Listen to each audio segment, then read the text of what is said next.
haven't cheated on you, and it hurts me that you're accusing me. And all I did was to be honest to you, and it hurts me that you think that way, Gino, because I swear to God, I haven't lied. Oh, come on, Jasmine. You're smart enough to know that emotional cheating is still cheating. However you try to frame it, you have still deceived your husband. Only the problem is Jasmine is far too busy trying to act the victim rather than to actually recognise the truth.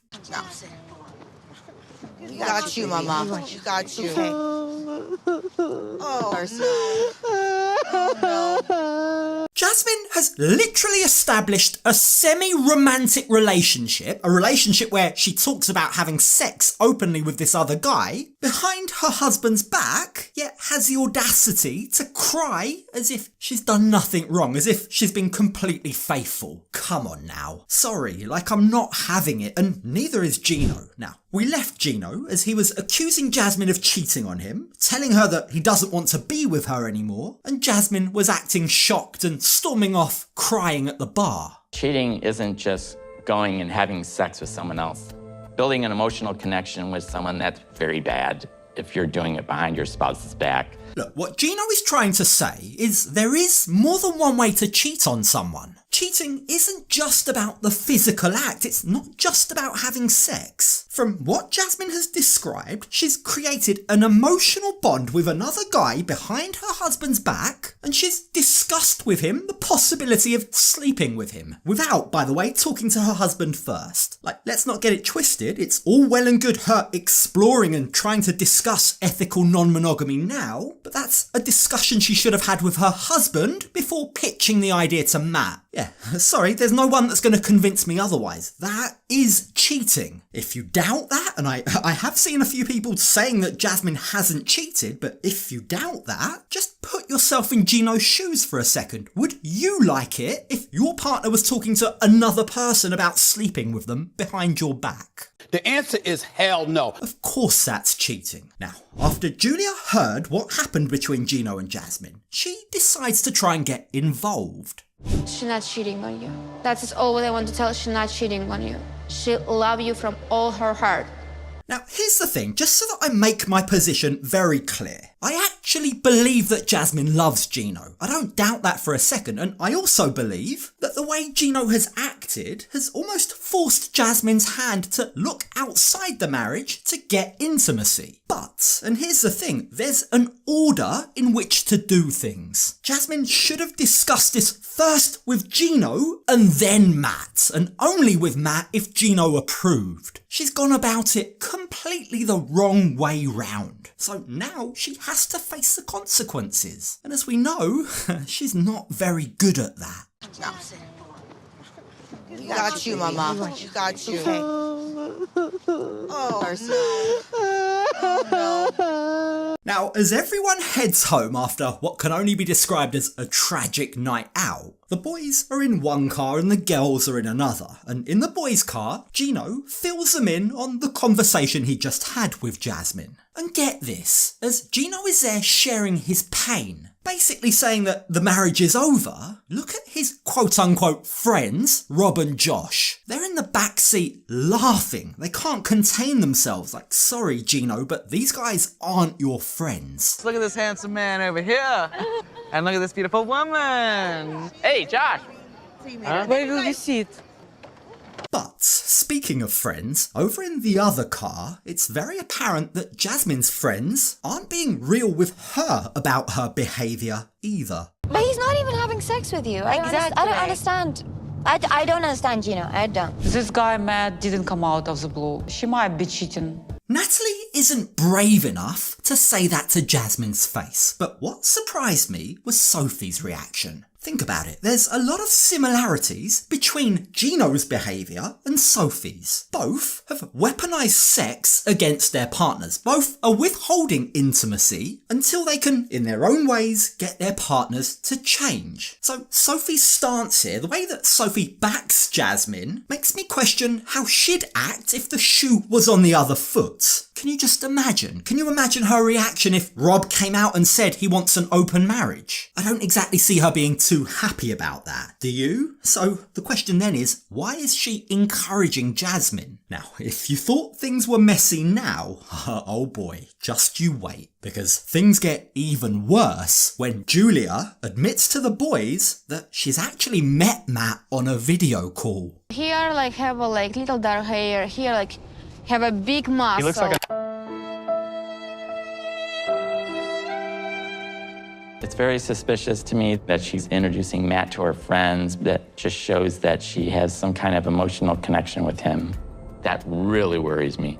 That decision by Jasmine, her decision to introduce Matt to Julia and Stacey as the man that she wants to fuck before she's had the conversation with Gino, was a terribly disrespectful thing to do. It was plain wrong. And yet Jasmine refuses to take responsibility. Like, it's a familiar cycle with these two. Jasmine refuses to take responsibility in exactly the same way as Gino refuses to take responsibility for his actions, his role in pushing his wife into the arms of another man. Both are at fault, right? And yet both somehow seem to think that they're victims. Now, when we join them the next morning, it's clear that this has been running through Gino's mind all night. In the cold light of day, his stance appears to have softened. Instead of having his walls up, instead of adamantly declaring that she's a cheat and the marriage is over, this morning, Gino wants to find out more about Matt. His name is Matt. Right. He is my same age. Does he work out at the gym? Yes, he work out. That's where we met. Have you been to his house? No, I haven't.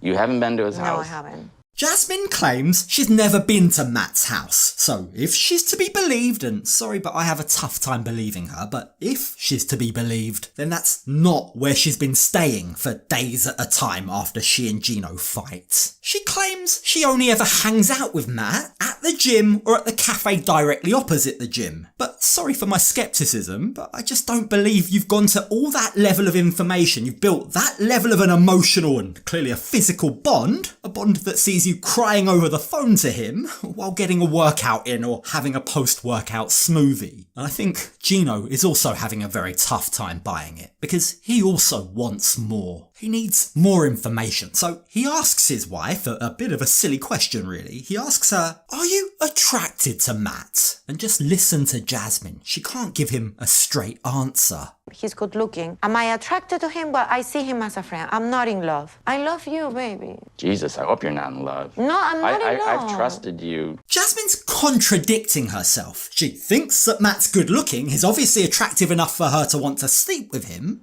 He's hot. Total opposite of Gino.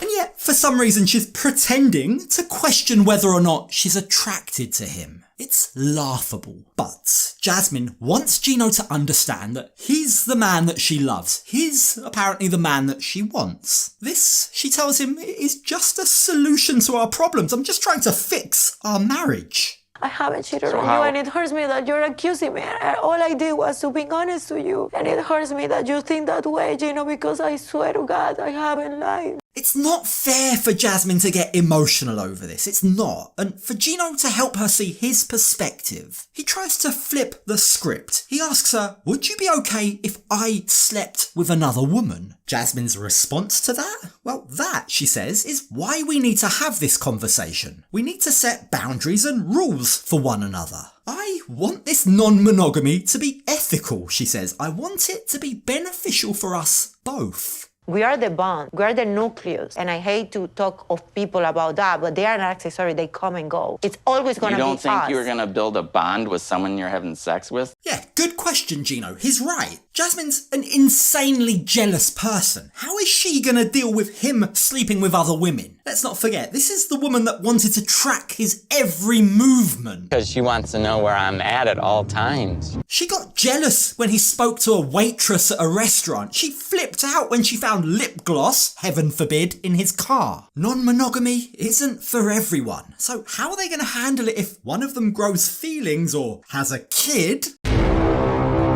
with the person that they're sleeping with. She can't just bury her head in the sand and think that their love is strong enough to deal with that, because it really isn't. I don't think it's fair for Jasmine to give me an ultimatum of either let's have an open marriage or have sex with me.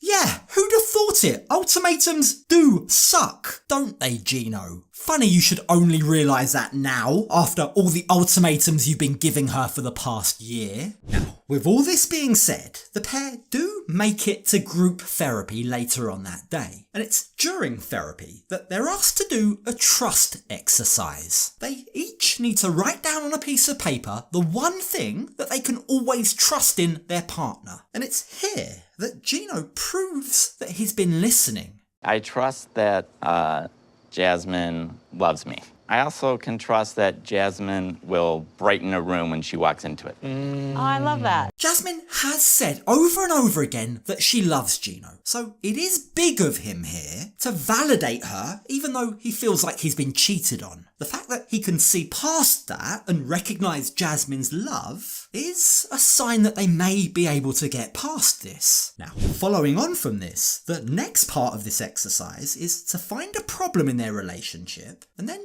identify the band-aid. What can they use to fix this problem? And remarkably, Gino reveals he's had almost, kind of, maybe a change of heart. She's spending nights out and I don't know where she's at. The Band-Aid would be I'd like to know Jasmine's location. I didn't agree to the open marriage yet. It's something I'm considering right now.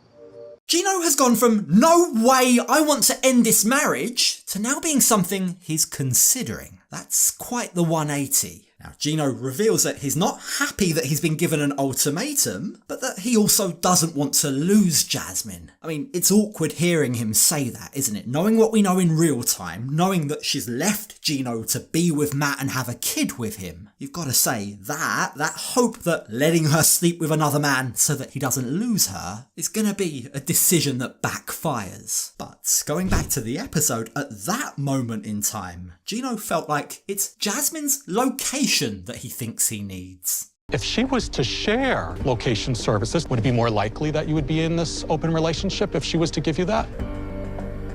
Yes or no?